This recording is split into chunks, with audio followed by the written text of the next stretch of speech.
Hey, we're in week 3 of our series Origins, and we are motoring through the Bible. And we're going week by week, weekend after weekend, just chronologically through the different books of the Bible.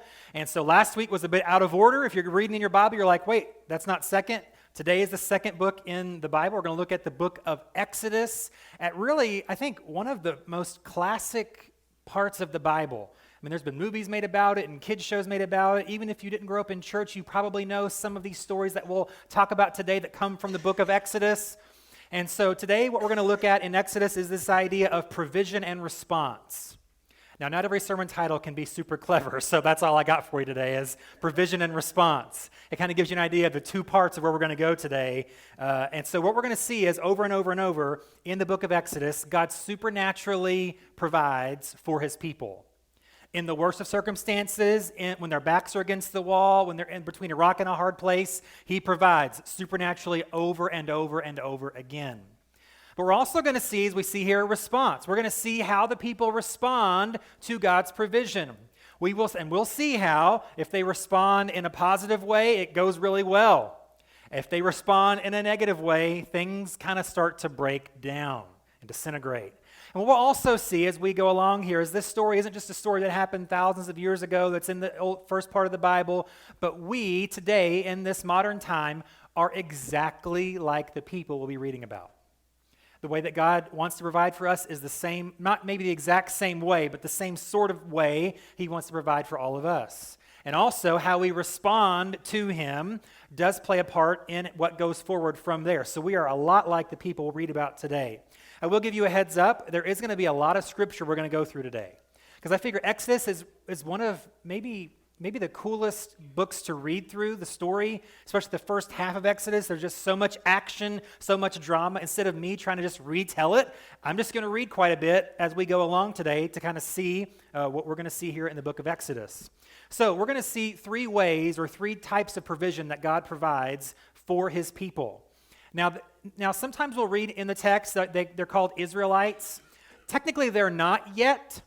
There's no nation yet. They don't have that identity yet. So typically, if I call them Hebrews, I'm still talking about the same people. It's just they haven't moved into the land of Israel yet. We'll get there in a couple weeks.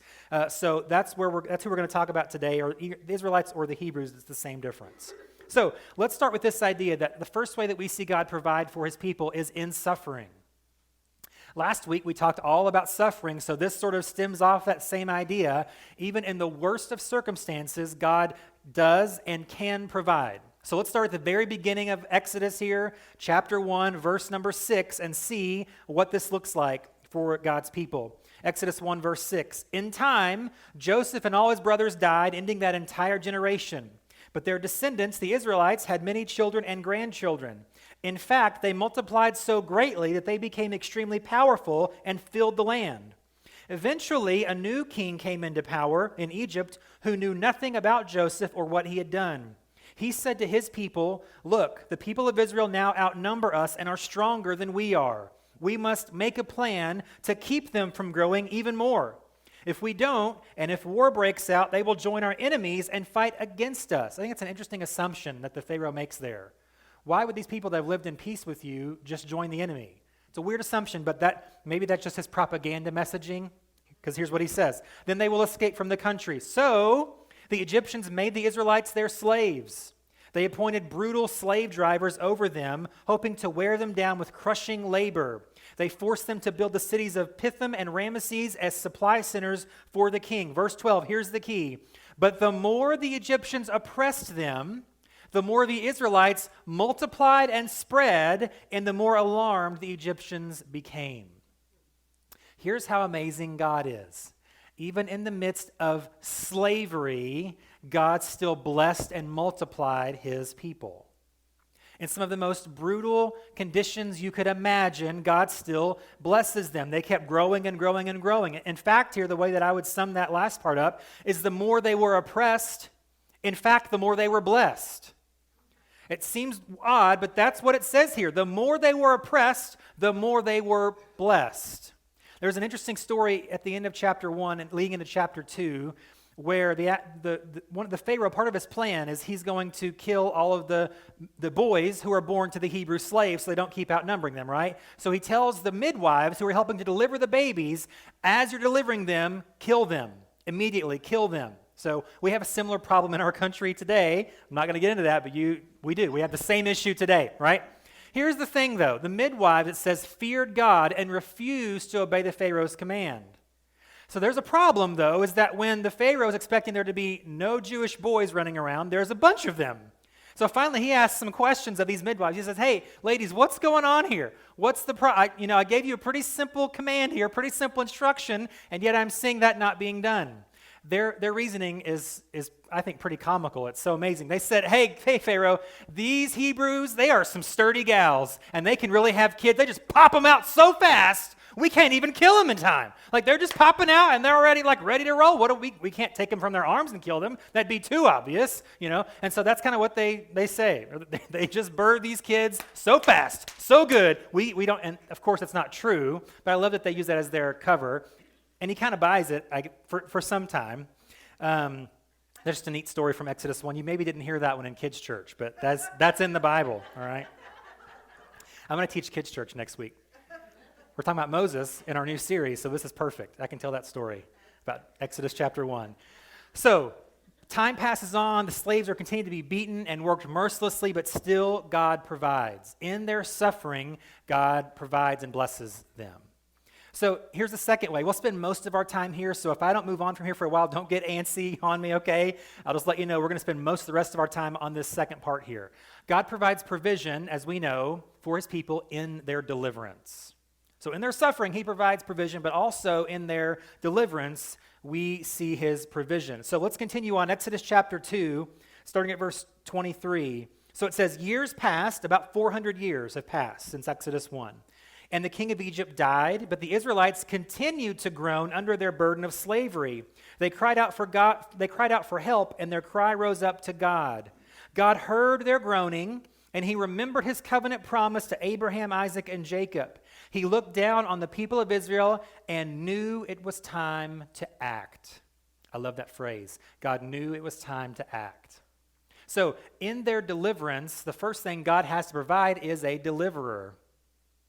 Now, he could have delivered them without any help at all, right? God can do anything without any of us that he wants to do at any time. Yet, through his sovereign grace, he chooses to use people through whom to work, to show his glory through people. Because I think it's going to be, that's what really, I think, broke Pharaoh at one point is he knows that Moses' God is doing all these things, but he still sees Moses sort of doing these things. And I think when he can see the person behind the work there and know, okay, there's a power behind this guy that I don't have, that really means something. So God chooses to use him, but he's got to call him. So quickly, who is this Moses guy? He's actually one of the Hebrew boys who was saved by the midwives who refused to kill the boys. So when he's born, his mother hides him for about 3 months until he cries so loudly she's going to get caught, basically. So she puts him in a basket and floats him down the Nile River, not knowing exactly what's going to happen. Again, by the providence of God, he happens to go into where the Pharaoh's daughter is bathing with her friends. And she sees the basket, and they open it up, and there's a baby in there. And she's like, oh, it's so cute. She Instagrams it, and she does the selfie thing, and she decides, I'm going to adopt this baby. So she adopts the baby. So Moses is raised, even though he's a Hebrew, he's raised as the grandson of the sitting Pharaoh. Many years pass. As an adult, he's kind of overlooking the work that's being done by the slaves. Out in the field, he sees an Egyptian slave master beating severely a Hebrew slave. And something rises up in him, something comes over him, and he just is filled with anger and rage. He goes down and actually kills that Egyptian slave master. So he kind of knows he probably was caught. Someone says something that they kind of saw him do something. Pharaoh hears about it and decides, I'm going to kill Moses, my own grandson. And so Moses runs away from Egypt and goes to a land called Midian, where he just lives out there. He's going to live out his days being a shepherd in this land, this sort of a suburb, if you will, of Egypt. But God has another plan. God has a different plan for Moses than to just sit out there and be a shepherd in the field for the rest of his life. And so on a mountain, maybe you've heard about this mountain before, it's called Mount Sinai. Moses is there by this mountain, and he has this experience with a burning bush where God calls him to deliver his people from bondage in Egypt. God delivers a deliverer. So what I love about this idea here is for us is that just like it says here in verse 25, God knows when it's time to act. So let me ask you, what have you been waiting for a while for God to do? Maybe you've been suffering for years with some ailment or some issue or some person in your life, some relationship. Maybe you have a lot of questions. Maybe you're about to give up. You're getting antsy or impatient or doubts creeping in, becoming too strong. Let me encourage you, at just the right time, God knows when it's time to act. He's the same God now that he was then. He knows exactly the right time to come through in exactly the right way. And he will give you what you need to do what he's called you to do. You see, when God calls Moses on this mountain through this burning bush, Moses says, I can't do it. I have a stuttering issue. How am I going to go approach the king of the world, basically, and command him to do anything? I'm a nobody, it's like, and so God provides him what he needs. First, he says, hey, you got a staff in your hand. Hey, that's enough. I just need a little piece of wood. I can work with that. And so he says, everything you need is right there. Plus, he gives him his brother Aaron to be the spokesperson. He says, I know you can't speak. I know you don't think you have what it takes. I'm going to give you a little bit of help here. You and your bro are going to tag team this thing, and together we're going to make this thing happen. And so with the staff and with his brother, and that's it, God gave him what he needed to do what he called him to do. So they march into Pharaoh's court, and they say these famous words. God says, let my people go. And Pharaoh's like, you and what army are going to make me, right? So then God does his next thing of provision. He provides the 10 plagues in Egypt, doesn't he, right? He tries to force Pharaoh's hand, twist his arm, soften or harden his heart, however you want to view that, to make him release his people. So he turns the water into blood. It says even water in like pitchers and jars that had already been gathered turned to blood. There's a plague of frogs that fill the land. You can't even see the ground. There's a plague of gnats. There's a plague of flies. There's a plague where all the livestock of the Egyptians die. There's a plague where they're covered in boils from head to toe. There's a plague of hail that destroys nearly every plant. And then after that, there's a plague of locusts that destroys the rest of whatever plants are left. And then there's a plague of darkness that covers all of Egypt. So a few times during this exchange, during this number of days or weeks that go on here with these plagues one after another, Pharaoh says, okay, I've had enough. I'll let them go. And then the plague lifts, and Pharaoh's like, just kidding. Gotcha. Fooled ya. I'm not letting you guys go. Are you kidding me? Right? Here's the cool thing about these plagues, though. It's interesting choice of words there. Cool thing about the plagues is that even in that, God also provides for his people. There are at least 3 of these plagues that I've already mentioned in Exodus where God only puts the plagues on the Egyptians and not on his people. So the plague of flies, the Egyptians are swarming with flies, and the Hebrews are watching them like, you guys look ridiculous over there, swatting and, whatever. They don't have that problem in their neighborhood.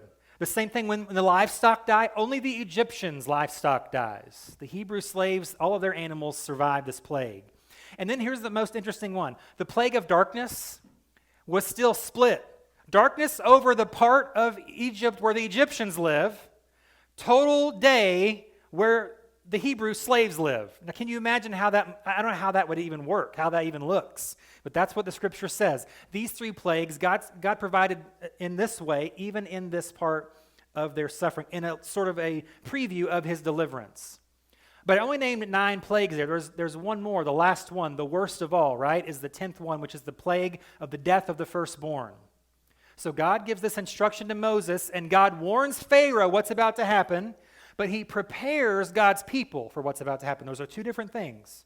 God warns Pharaoh, God's going to send one more plague. Every firstborn male in this country will die unless you let God's people go. But he doesn't just give this overall thing to the people. He gives them instructions on how to avoid this plague as well. And that's where the Passover comes from.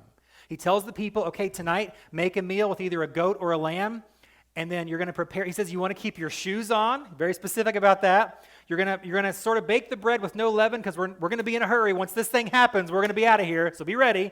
And then he says make sure you stay in your home while you do this. And then when you take the blood from the animal that you're killing for your meal and put it on the doorpost of your home. Because what's going to happen is God's going to send this angel through the whole land, and every house where there's blood over the doorpost, the firstborn will live in that home.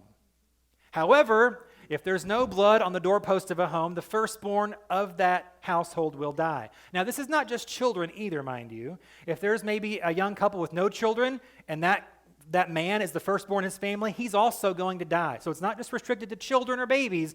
Every firstborn male in the entire country of Egypt is going to die unless there is blood on the doorposts.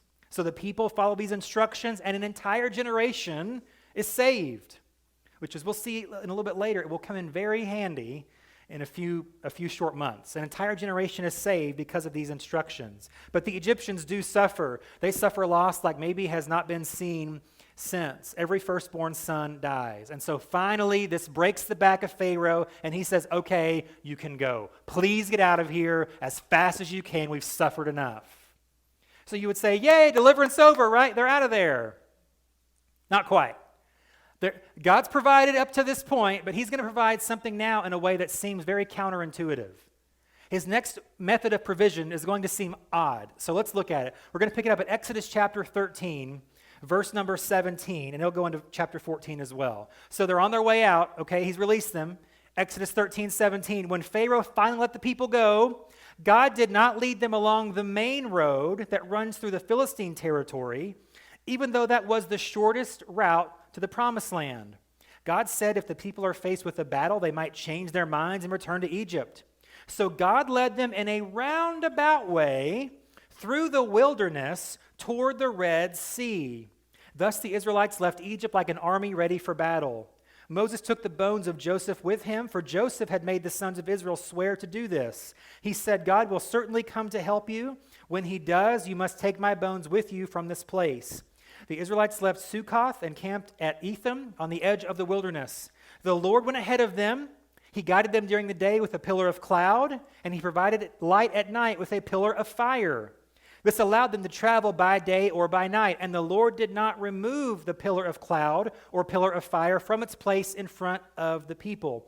Now we're in Exodus chapter 14. Then the Lord gave these instructions to Moses. Order the Israelites to turn back and camp at Pi-Hahiroth between Migdal and the sea. Camp there along the shore across Baal-Zephon.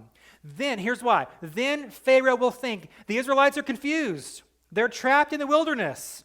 Once again, I will harden Pharaoh's heart, and he will chase after you. I have planned this in order to display my glory through Pharaoh and his whole army. After this, the Egyptians will know that I am the Lord. So the Israelites camped there as they were told. A lot there. God provided a lot of different things here, and some of them seem very confusing. The first one is, it says, God led them in a roundabout way. He led them, they took the scenic route, let's just say. There's a direct path, shoom, straight through there. And God's like, I'm not going to take the most obvious route. I'm not going to take the shortest way. I'm not going to let them do the easiest thing. We're going to go this way for a specific reason. It kind of reminds me of Jesus in Matthew 4 and Luke 4. Matthew 4 verse 1 and Luke 4 verse 1, it says, Jesus was led by the Spirit into the wilderness to be tempted there by the devil. Now, that does not seem to make sense. God led you to the desert to be tempted. That's what it says, okay? Both Matthew and Luke got this download, and as they're writing this, they're probably thinking, man, that sounds kind of like Exodus chapter 13 and 14, doesn't it? They probably make this connection in their brain as they're writing this about Jesus. But sometimes God will lead us in a roundabout way, won't he? And it is so frustrating when he does that. And it is so agonizing when he does that. And it is so confusing when he does that. You're like, okay, wait, no, God, there's a A to B here. He's like, no, we're not going to do it that way. Because sometimes, I think God knows, the easiest way is not always the best way. The quickest way, it may not be the best way. But God has a process. And so what we need to have is patience. If God leads us in a roundabout way, let's have patience in the process. But along with this, God does, you would think, well, how are they going to know where to go? God's got that covered too. He provides this supernatural pillar. During the day, it's a cloud that directs them where to go. At night, it lights up. It's a pillar of fire at night. They have perfect, complete direction on where to go in the middle of the desert. They kind of know where they're going, but don't know why they're going the way they're going. They're just following where God leads them. I believe God works the same way with you and I. When we don't know where to go, we don't know what turn to make, what decision to make, what to do, I believe God can and will provide perfect direction for our lives. God doesn't want you to get lost. He doesn't want you to not know where you're going. He will and can, and I believe does, provide perfect direction, even if it's in an unconventional way. That's when we need him the most, actually. So if you're consistently living a life where you keep saying, I would never choose to do it that way, but God did, you're probably doing something right. If you're looking at how things happen, like I would never have drawn this out that way, but it worked, that means God's doing something. That means he's directing you. If you would say, you know what, if I could do that all over again, I would probably take out the pain part of that situation, but God taught me something through that means you're probably doing it right, okay? So again, in a roundabout way, it's not always direct, it's not always easy, it's not always painless or perfect, but if God is leading you and he's got a process, let's have patience in that and do it his way. So the other problem here with the Hebrews, though, is their roundabout way led them between a rock and a hard place, or really quite literally between a sea and an army. God leads them to a sea, and that's all they see is the sea in front of them.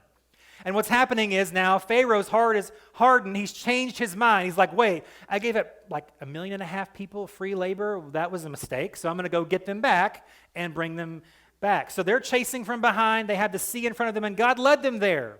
Seems weird, but that's what happened. I believe, again, for us, over and over again, as we're being led in this sort of roundabout way, God will, time and time again, intentionally lead you to an impossible situation. He will intentionally lead you to an impossible situation. Now, why would God do that? Why would he do that? Well, I believe, just like we're going to see here, God does it to show his power at work in your life. He leads you to an impossible situation so that you and everybody else can know only God could have made this happen. So in the late 1930s, World War II was really getting in gear in Europe. Hadn't really hit our shore yet. But in the late 30s, Europe was already in the midst of World War II. And so there was this slogan that the British government kind of had out there for everyone to see that's pretty famous again now. It's this simple phrase, keep calm and carry on. This was plastered everywhere, signs in the windows, and it was just everywhere, right? And so it's this idea, it's this wartime slogan to kind of calm people's nerves. You know, it's like, I know we're in the middle of a war, I know there's a crazy tyrant who's trying to move through and take over the world, but just keep calm and carry on, right? It's like the British way, stiff upper lip, don't show your emotions, don't show your fear, just live your life, do your thing as if nothing's happening, even though the whole continent is starting to fall apart. So that was their whole idea. But this idea is actually in the Bible. It's actually in Exodus. So let me show you what I'm talking about. Exodus 14. So again, they're camped between the sea and the army behind them. And here's what Moses and God say to the people. Exodus 14, verse 13. Moses told the people, don't be afraid. Just stand still and watch the Lord rescue you today. The Egyptians you see today will never be seen again. The Lord himself will fight for you. Just stay calm. Then the Lord said to Moses, why are you crying out to me? Tell the people to get moving. So it's not really keep calm and carry on. It's more keep calm and get a move on. Okay. That is the message here. At the Red Sea in front of me, the army behind me, Moses says, keep calm, and God says, get a move on. And so you're thinking, well, where are we going to go? If we turn backward, we're going into the trap. If we go forward, we're going to drown. This is not a good situation. Where do you want us to go? How are we supposed to stay calm in this situation? Okay? But so the first step to this miracle that's about to happen for the people of God is they actually had to get closer and deeper into that impossible situation. They had to really, really feel the heat. It had to be like the 11th hour type of situation for them. They had to get deeper into an impossible situation. So here's how this applies again to us. I believe in whatever situation you've got going on, whatever impossible thing it is that's in front of you, whatever thing that's been oppressing you for so long, I believe this. God will give you victory, but you have to show up ready for battle. God will give you victory, but he needs you to do whatever he's asking you to do in the midst of that for that victory to happen. Okay? So the people walk toward the Red Sea, and Moses stretches out his staff over the water, and we know what happens. The waters part. So what also happens, remember the pillar of fire and cloud that's been guiding them, and it's kind of just over them now, like, trying to figure out what we're going to do next? So actually it says the pillar of fire jumps behind the people as a literal firewall, okay, to block them from the Egyptian army. It's there all night. So the people cross on the dry riverbed, the seabed of the Red Sea. So the water splits in half, walls of water on each side. The people, about 2 million of them or so, walk through on dry ground with the pillar of fire keeping the Egyptians behind them where they can't chase them. Then eventually, once they've crossed far enough, the pillar of fire goes away, and the army's like, all right, this is it, let's go. So they go through the riverbed until the waters come back together and drowns the entire army. So God provides in deliverance. He provides in an amazing way.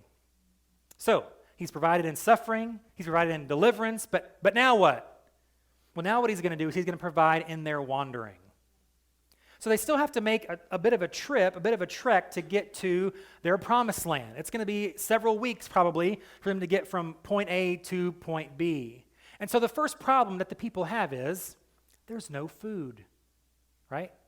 Man, I forgot to pack my Lunchable for the trip. And they've already been traveling for some time, so whatever they did pack is already gone. And they're like, wait, we've got several weeks in the desert left to get there. How are we going to do that? They're like, Moses, we're going to die. You brought us out here to die. And so they just complain and they whine and they even, here's what they say. They say this a few more times. They say, let's just go back to Egypt. At least we had food there. It's like, wait a second. You were also beaten daily to do manual labor and die there. Like, really? Yeah, good food? I'll take that. No. That's how crazy these people are. Is they said, we'd rather go back to Egypt to be slaves because at least we had food. So God provides food for them in two different ways. He provides 2 square meals a day. It's pretty generous of God to do that. So it says every morning they'd wake up, there was this white, flaky stuff all over the ground. It's called manna, which in Hebrew just simply means, what is it? That's what this is called. What is it? Because that's the name of it, because they don't know what it is. And so it's these little flakes. It tastes kind of like honey. It's really good. It's really amazing. And so every morning they come out and it's there. And they pick it up and they store it and they eat it that day. They go out the next morning. It's there. It's like, wow, this is crazy. Actually, God did that every day the whole time they're wandering. Every day. And also during the day, he provides quail to fly really low to the ground so they can capture it, kill it, and eat that for meat as well. So supernaturally, God provides this food in their wandering. But there's one major thing, I think, that God provides in their time of wandering from Egypt, from the Red Sea to the Promised Land, and that is he provides them with his presence. Now, he already has the pillar of cloud and fire leading them. To a certain degree, that's his presence, yes. But what happens is they camp to the mountain. We've already talked about Mount Sinai, where Moses was many months and months and months ago with God calling him. They go back here. Now, I won't spend a lot of time on this, but let me just say, God kind of knows what he's doing. Moses went to Midian, I believe, by design. God showed up to him at Mount Sinai by design, because he's going to know, hey, months later, he's going to know how to get here.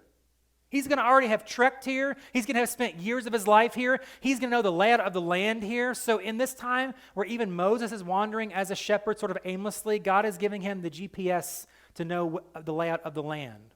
So that when they have to come to it again, Moses kind of is familiar with where they are. They camp at this mountain, and here's what happens. This is God's display, his provision in their wandering, his display of his power. Exodus 19, verse 16. On the morning of the 3rd day, thunder roared and lightning flashed, and a dense cloud came down on the mountain. There was a long, loud blast from a ram's horn, and all the people trembled. Moses led them out from the camp to meet with God, and they stood at the foot of the mountain. All of Mount Sinai was covered with smoke because the Lord had descended on it in the form of fire. The smoke billowed into the sky like smoke from a brick kiln, and the whole mountain shook violently. As the blast of the ram's horn grew louder and louder, Moses spoke, and God thundered his reply. The Lord came down on top of Mount Sinai and called Moses to the top of the mountain. So Moses climbed the mountain. God shows, I think, a powerful display of his might, but it's also sort of a personal aspect to this. Only they got to see the plagues with the Egyptians and everything, but only they got to witness this sort of personalized power of God in this way. It sort of harkens back to when Adam and Eve walked with God in the garden. They sort of have a similar experience here at this mountain. So Moses goes up to the mountain, and God then provides them with another key spiritual thing, and that is the law. We will talk about that next week. We'll talk about really the next 3 chapters in the Bible, Leviticus, Numbers, Deuteronomy, that talk about the law. So, that's the graveyard of Bible reading plans. We'll hopefully bring some light to that for you next week. We'll talk about the law. So, in their weeks and months of wandering, God provided as he did in their suffering and in their deliverance. Now let's go just for a few minutes here to this last part, and that is their response to God's provision. So God over and over and over again, month after month after month, in situation after situation, God has provided exactly what they need and exactly when they needed it. Every time. So, but their response to some of these events are mixed, as we'll see. Some of these responses are mixed, and each response has its own result. So, when they believed and obeyed God, it was awesome. Again, go back to the Passover. They followed Moses' instructions, and their children, the firstborn, were all saved, and they were delivered. Those that did not obey the instructions, wasn't the same story for the Egyptians, was it? And then actually, supernaturally, God provided as they crossed the Red Sea. They actually went and moved forward, closer to the sea, as God told them, closer to an impossible situation, getting locked in a corner, back against the wall. They followed God's instruction, his commands, and they crossed the Red Sea on dry ground. When they followed the direction of the pillar of cloud and fire, they never got lost. In the vast wilderness of the Middle East, they knew exactly where to go because they just followed where God was leading them. When they followed and when they believed and obeyed, it went well with them. However, when they doubted and disobeyed, it was a different story. Let's go back to the manna that we talked about that God provided on the ground every morning. God had a specific instruction about the manna. He says, gather just enough for you and your family for that day. That's it. Don't do the toilet paper before the pandemic thing, We don't need that happening with the manna here. So we're going to go and we're going to get just what we need for just our family, just for that day, because by faith, you need to believe that God's going to have that same amount for everyone the next day. And that's exactly what happened. However, some people got greedy or they got scared. Maybe they didn't think God would provide, so they hoarded up more than they needed. They'd put it in this little jar or something in the kitchen, and then the next day they wake up and that jar is rotten and full of maggots. It's gross. It's a simple thing, right? That God's like, no, just follow the instructions and it will work. If you don't follow the instructions, it will not work. Then with the quail, they can, later on, this is in Numbers, so we're getting into a little bit of Numbers as well because it tells this story in a different book. So I know we're trying to go in order, and we're just taking this part of Numbers and popping it here today, okay? So they complain about the quail after a while. They're like, okay, it's the same thing every day. At least we had a buffet at Egypt, with some variety in our diet, It's like just quail and manna, quail and manna. So God makes a plague go throughout the people because they're complaining about supernatural food in the desert. He's like, I'm not going to hear about this. So stomach bug, poof. I don't know what the plague was, but I just imagine it was a stomach bug of some kind, right? So here's the big no-no. So we've just seen God display his power on the mountain, and he's called Moses up. While Moses is up there for several weeks, God gives him the law, the 10 Commandments and the rest of the law, right? But while he's up there, he's been up there for a while, the people down below are getting kind of antsy. They're thinking, okay, maybe he's dead, or maybe he's going to just be up there with God and never come back. Maybe God's left with Moses or something. So they decide, hey, let's make our own God and worship it. So they take their gold jewelry and all their stuff and they melt it down. They make a golden calf. They make this idol that they are going to worship. And wouldn't you know it, how time just happens to work perfectly. Just as it's coming out of the fire, and just as they're about to start worshiping this golden calf as their new God, Moses is coming back down from the mountain. Perfect timing. Exodus 32, verse 19. When they came near the camp, Moses saw the calf and the dancing, and he burned with anger. He threw the stone tablets to the ground, smashing them at the foot of the mountain. Verse 20, he took the calf they had made and burned it. Then he ground it into powder, threw it into the water, and forced the people to drink it. They also never told you that in kids' church, did they? Moses is not happy. He's not messing around. God is not happy. He's not messing around. You would think after all that God has done for them, why is their immediate response to doubt him and turn to some other god of their own making? Why would they do that? They should know better. They saw what that got the Egyptians. Not a good result. They saw what their God did for them. Amazing results. And yet they still, in their fallen human state, we need this thing to look to. We can't just believe that this God in the cloud and the God of the mountain is going to lead us where we need to go forever, are we? That's not realistic. Moses, maybe he's not coming back. We got to have something to look to. And so Moses has this same question. He asks, because his brother Aaron, right, the tag team, Aaron's the one that led this charge in building the calf. So he approaches his brother and says, bro, what's the deal? What's up? How could you let this happen? And I just want to read this because it's so lame, what he says, okay? Verse 21, finally he turned to Aaron and demanded, what did these people do to you to make you bring such terrible sin upon them? Don't get so upset, my lord, Aaron replied. You yourself know how evil these people are. They said to me, make us gods who will lead us. We don't know what happened to this fellow Moses who brought us here from the land of Egypt. So I told them, whoever has gold jewelry, take it off. When they brought it to me, I simply threw it into the fire, and out came this calf. Magic.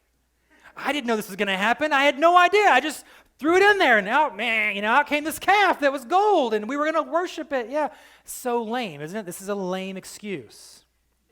Before we get too hard on Aaron, every time that we do the same thing with God and follow other things besides him, our excuses are equally lame. Oh, I didn't know if God was going to come through. Lame. That's just a lame excuse. Oh, this person said that they had a bad experience at church, so I quit. Lame, right? It's just a lame excuse. So I don't want my life to be full of lame excuses. I want to be full of God's power at work within my life as I follow him. It's easier said than done. I understand that, but let's do what we can to not have our life full of lame excuses. Here's one last example as we begin to close. One last example that really has long-lasting implications on the people where they had a negative response to God's supernatural provision. So here's what happens. This is, again, Numbers chapter 13. So pretty soon after this, here's what happens. They're kind of on the very edge of the promised land. Numbers 13, verse 1. The Lord now said to Moses, send out men to explore the land of Canaan, the land I am giving to the Israelites. Send one leader from each of the 12 ancestral tribes. So God sets up this reconnaissance mission. One leader from each of the 12 neighborhoods, the 12 tribes of Israel. They're going to go scope out the land. God says that I am giving you. I am providing this for you. It's a done deal. It's already happened. Now, you haven't seen it happen yet, but I'm telling you it's happened. This is the land I am giving you. But here's what happens. So the men go on a 40-day trip to scope out the land. They come back with this report, Numbers 13:27. This was their report to Moses. We entered the land you sent us to explore, and it is indeed a bountiful country, a land flowing with milk and honey. Here is the kind of fruit it produces. They said that the grapes were on stems so big it took 2 men like a pole to carry a cluster of grapes. Okay, that's what it says. But, the people living there are powerful, and their towns are large and fortified. We even saw giants there, the descendants of Anak. The Amalekites in the Negev, and the Hittites, and the Jebusites, and the Amorites live in the hill country, and the Canaanites live on the coast of the Mediterranean Sea and along the Jordan Valley. But Caleb tried to quiet the people as they stood before Moses. Let's go at once to take the land, he said. We can certainly conquer it. But, there it is that word again, but the other men who had explored the land with him disagreed. We can't go up against them. They are stronger than we are. So they spread this bad report about the land among the Israelites. The land we traveled through and explored will devour anyone who goes to live there. All the people we saw were huge. We even saw giants there, the descendants of Anak. Next to them, we felt like grasshoppers, and that's what they thought too. So God promises more provision for them in their wandering. Hey, we're right on the edge of all that you and your ancestors suffered for over 400 years for is right here. and I'm going to give it to you. He sent the spies to look at the land, not so they can do this, oh, we're so scared, but so they could bring back the grapes and tell the people how amazing this is, how rich and fertile the land is, how we're going to love this place. It's a paradise, guys. And they come back there and they see, oh, the giants and all the people, and they're antagonistic, and they don't want us to live and move in there, and it's just going to be terrible. And so God promises provision, but the people say to God, your promise isn't good enough. Your guarantee isn't good enough. So the people decide in that moment to stone Joshua and Caleb, the only 2 of the 12 spies with a good report. They're going to stone them to death. They're going to abandon Moses and pick a new leader and then go back to Egypt. So God's initial response to this is not too happy. He's going to destroy them. He tells Moses, I'm going to wipe them out and start over with you. You're going to be Abraham 2.0. It's going to restart with you. And Moses is like, no. Please do not do that. He pleads on behalf of the people. And so God says, fine. I won't kill them now, but they are going to die. One way or another, they're going to die. No. But he says, here's the deal. I'm going to get my people to the promised land, but it's going to be the next generation that's going to see that. Here, this is why the Passover is so key now. You see how all the pieces fit? God saved a generation because if he didn't, there would be nobody to take the land. He says only people 20 years and younger, only basically the children who didn't doubt me, speak against me, do these false reports and claims about the land, only they will enter the land. He says, so the spies spied the land for 40 days. So he said, for every day they spied the land, you will wander in the desert for that many years. So the Israelites wander for 40 years in the desert till all of that older generation die, until the next generation can get to the promised land. It sounds pretty severe, but here now we're going to apply it really quickly as we close to our lives. I'm not going to threaten death on you from God. Okay, we're not going to make that correlation that close together, right? But each option or each response that we have to God does have a result, just like it did for Israel. Here's the options that we have. We can live a life of trust, obedience, and worship, and it will result in a life of blessing. Now, when I say blessing, I don't mean perfection. I don't mean everything's going to be certain, everything's going to be perfect. That's not what I'm saying. However, I think that living in and walking in God's blessing, God's protection, God's peace, God's direction, I think that's better than a life of certainty. I would rather have God on my side than have my whole life figured out. That's the option that we have. A life of trust, obedience, and worship leads to a life of blessing. However, a life of doubt, disobedience, and grumbling leads to a life of wandering, just like it did for God's people. When we second guess God, it's a life of wandering, because we're living a life of self-reliance that always leaves us empty. I think I know what I should do, and I am wrong. I try to do all these things, and I fail. If I'm self-reliant, my life is going to be empty and disappointing. It's going to lead to a life of wandering. When we rebel against God, it's a life of wandering. We repeat the same mistakes over and over and over and over just because we don't want to do things God's way. And we think we have freedom in that. I can make my own choices, I can make my own mistakes, and I can live life the way I want to, but it leads to a life of wandering. It leads to avoidable pain and loss. It leads to guilt. It leads to regret. It leads to a sense of hopelessness. I can't get this right. I keep messing up. I'm stuck in a rut. I keep doing the same stupid things over and over. It's because we've said no to God's way many times. And if we would just say yes, we have a life of blessing laid before us. But we also have a life of wandering if we do not.